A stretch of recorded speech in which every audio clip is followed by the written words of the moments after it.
Maestro, platíquenos, está la discusión de la Guardia Nacional. ¿Qué es otra vez? Porque parece que es un verdadero desorden, no se entiende bien para qué va a servir. Hay muchas personas, muchos especialistas que están en contra y pues el gobierno parece que sigue empeñado. Sigue empeñado, pero además tampoco hay claridad de parte del propio gobierno. En la transición, que debió haber sido el espacio para estudiarles, analizarla, profundizarla y sobre todo dar claridad que hasta la fecha no existe, Ricardo. Yo creo que esa es parte importante del problema. Que no hay todavía una propuesta clara y que se está generando sobre las rodillas, lo cual es muy delicado si se considera que está haciendo la discusión constitucional. Claro. ¿Cómo es posible que ahora el presidente diga que no está de acuerdo en cómo quedó diseñado alguno de los artículos de la Constitución, que pues obviamente tuvo que haber sido discutido bajo la supervisión de la gente de la Secretaría de Gobernación en su caso? Otra vez, se está generando un híbrido muy extraño y sobre todo con muchos riesgos a la hora de la rendición de cuentas y a la hora de las responsabilidades entre la Sedena y la Secretaría de Seguridad. En realidad, cualquier persona puede estudiar la propuesta y entenderá que se trata de militarizar de manera permanente, de manera general, de manera incluso atentando en contra del federalismo y de darle al ejército facultades que hoy no tiene, facultades extraordinarias que incluso en ningún país democrático llega a tener, para prevenir delitos, para intervenir en temas de seguridad y también para investigar delitos, lo cual ya sobrepasa, ya es un exceso en la concesión de facultades, y todo esto de manera permanente. Y todo esto incluso pasando por encima de facultades de estados y municipios. Esto tiene implicaciones en materia de derechos humanos.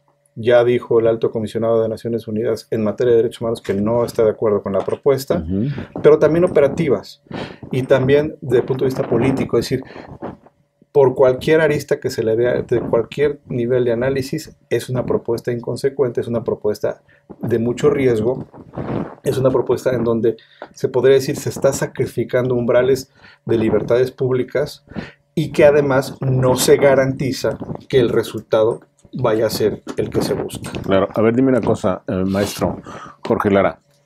Durante años, López Obrador y su equipo, su grupo político, cuestionaron duramente la militarización. Es correcto. De pues, la vida nacional y de la persecución de delitos y la lucha contra el crimen. Hoy, esto no solamente se hace como, o se pretende hacer como se hizo en los gobiernos de Calderón y de Peña, sino que va más allá. ¿Qué significa primero dar marcha atrás a esto de no a la militarización y luego plantear un esquema que va peor que todo lo que habían imaginado y cuestionado? O una contradicción o un engaño. Porque definitivamente todo el discurso de fortalecer a las instancias civiles o de estar en contra del ejército. O regresarlos a los cuarteles. Regresarlos a los cuarteles, incluso haciendo acusaciones de genocidio como la que hizo el hermano del actual secretario de Función Pública, que involucra al ejército, que es un discurso que los acompañó en campaña, que es un discurso que les generó incluso simpatías de un sector de la población. Hoy es un giro de 180 grados y totalmente en contra, y como le dices, no solamente es retomar lo que se estaba haciendo por necesidad y por obviamente las circunstancias extraordinarias del país, sino ya consolidarlo, hacerlo permanente e, insisto, fortalecerlo con facultades que ni siquiera en los últimos años se le habían dado al ejército, y que es más, el ejército ni siquiera había pedido, como cuáles: hacer cateos, realizar intervención de comunicaciones, realizar operaciones encubiertas. Yo solamente pongo esta reflexión. Vamos a tener elementos del ejército realizando operaciones encubiertas y mezclándose entre la población civil, realizando investigaciones en la población civil. O sea, vamos a tener al ejército en todos lados. Entonces, eso me parece que sí debe llamar a la reflexión sobre la pertinencia y la proporcionalidad de la medida. Tú decías, preguntabas, contradicción o engaño. ¿Cuál es tu conclusión de estas dos premisas? A mí me parece que López Obrador, como un líder populista que está viendo en el ejército y en esta figura una posibilidad de generar aspectos de control social que son muy apetitosas para alguien con esta forma de ejercer liderazgo.